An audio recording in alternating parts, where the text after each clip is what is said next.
राष्ट्रध्वज व राष्ट्रगीताचा आदर करावा। नंबर 2, स्वातंत्र्याच्या चळवळीला प्रेरणा देणाऱ्या आदेशांचे पालन करावे। नंबर 3, देशाचे सार्वभौमत्व एकता व अखंडत्व सुरक्षित ठेवण्यासाठी प्रयत्नशील असावे। नंबर 4, आपल्या देशाचे रक्षण करावे, देशाची सेवा करावी। नंबर 5, सर्व प्रकारचे भेद विसरून एकोपा वाढवावा, बंधुत्वाची भावना जोपासावी, स्त्री यांच्या प्रतिष्ठेला कमीपणा आणतील अशा प्रथांचा त्याग करावा। नंबर 6, आपल्या संमिश्र संस्कृतीच्या वारशाचे जतन करावे।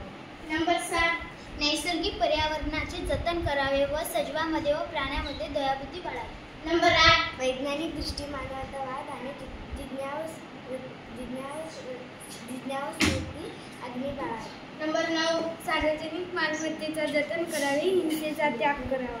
नंबर 10, देशाची उत्तरोत्तर प्रगती होण्यासाठी सामूहिक कार्य पातळी गाठण्यासाठी प्रयत्न करावे। नंबर 11, 6 ते 14 वयोगटातील बालांनी पालकांनी शिक्षणाच्या संधी उपलब्ध करून द्याव्यात। धन्यवाद। 1 2 3